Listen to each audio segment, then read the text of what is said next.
Welcome everyone, Dylan Gemelli here today with a brand new video for you. Today we're going to talk about carbohydrates for building muscle. Now when it comes to carbohydrates, these are a bodybuilder's primary energy source. Carbs are converted to glycogen and then they're stored within the muscles to then be used as energy.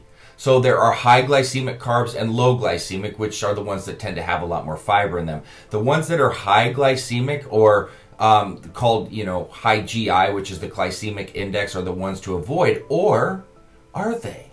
This is a very high area of debate. Now, although the high GI carbs are going to tend to put on fat, they do actually have a place in a bodybuilder's diet. So I'm going to give you an explanation throughout the video of low and high GI foods.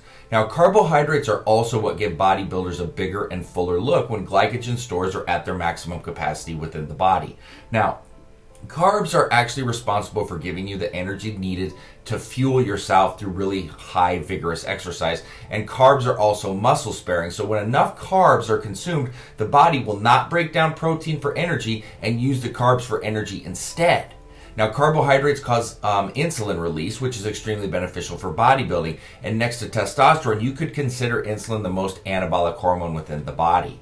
Now, bodybuilders who are trying to gain mass and have trouble doing so would benefit from the insulin spike caused by meals high in simple carbohydrates. Now, testosterone levels are a very large influence in how carbohydrates are utilized in the body by muscles and other cells. Now, it becomes clear that consuming enough carbohydrates is crucial for bodybuilding purposes, but carbohydrate intake needs to be controlled if fat loss is the ultimate goal. Now, I already mentioned that consuming carbs can cause an increase in insulin, which is great for building muscle, right? But insulin also has a role in the storage of free fatty acids in the body. So what this means is that if we keep our insulin levels low, then we will end up with our fuel being primarily fat from our food instead of being stored as fat. This is why lower carbohydrate intake may be preferred when the goal is fat loss. So you've got to keep that in mind. Now, as you may already know, there are many different forms of carbohydrates, ranging from like your pastas, sugars, and breads to grains, among others. Oftentimes, these carbohydrates are referred as either simple or complex. Now, there is a time and a place where each of them should be used. Okay, for example, simple carbohydrates are going to cause a bigger insulin spike, and they're absorbed extremely rapidly, making them ideal for post-workout consumption, whereas complex carbs are digested slowly over time. Adding complex carbs pre-workout will provide a better continuous supply of energy throughout a workout. Now, one important thing that you need to pay attention to with carbohydrates is their glycemic index. A carb's GI rating indicates its digestion rate, all right, and its effect on insulin. Now, glucose has a rating of 100, which means that it is digested almost immediately, and it's going to cause the biggest spike in insulin.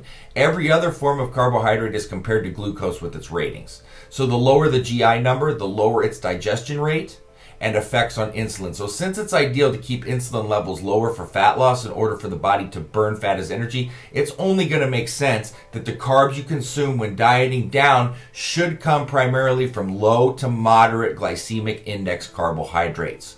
Now, everyone's going to have a different sensitivity to carbs, so remember that. And different metabolic rates, meaning completely different amounts of carbohydrates may be needed and are very, very user specific. Okay?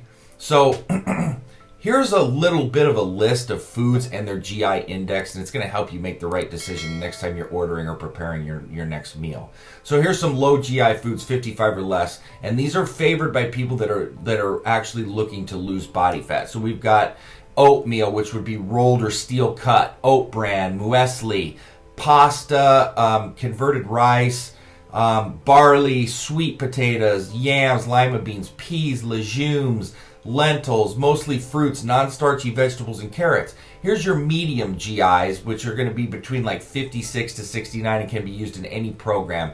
Whole wheat, rye and pita bread, quick oats, brown rice, couscous. Then we got your high GI, 70 or more, and these are preferred by people looking to gain weight or as a pre-workout snack.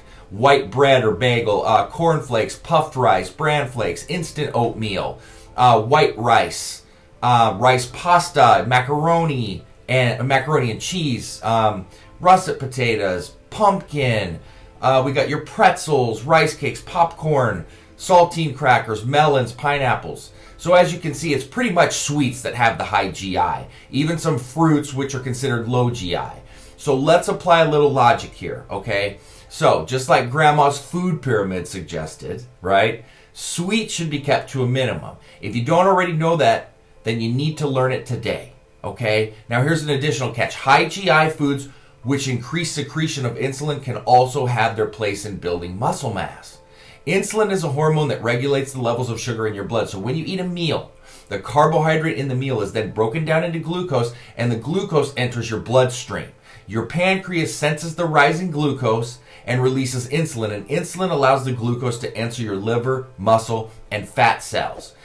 It's this effect that has given insulin its bad reputation, because carbohydrates stimulate your body to release insulin, and it has caused some people to argue that a diet that's high in carbohydrates is going to cause you to gain fat, but that's only part of the equation. Insulin doesn't just regulate blood sugar, it's actually a factor in your muscles' uptake of protein. So the combination of increased blood sugar and protein intake leads to more size. And this may be bad news for the overweight housewife, but for the bodybuilder harnessing the power of steroids or high testosterone levels, it's a pretty impressive opportunity to get larger muscles. So this is why competitive professional bodybuilders use insulin along with their steroids, and because insulin usage can be very, very dangerous, as I've noted in several videos that I've done. They might as well eat more simple carbs, which kill two birds with one stone. Eating simple carbohydrates would increase blood glucose, which increases insulin output, which improves the way your muscle uses steroids and testosterone, which increases lean size. And this is just another example of people trying to be creative and scientific when the simple solution works better and more effectively. So, my friends, that is carbohydrates in a nutshell when it comes to building muscle mass. I know that there's a lot of confusion on carbs, and I wanted to clear everything up. Not all rules apply to everybody when it comes to diet. Well, really when it comes to anything in general, because we all have different body responses. There's a general consensus, which is like the things that I go over. But you have to understand your body, okay? You have to understand how it responds to and your sensitivity levels to whatever the outside stimulus is. So, that being said, stay tuned for plenty more to come. Dylan Gemelli, signing off.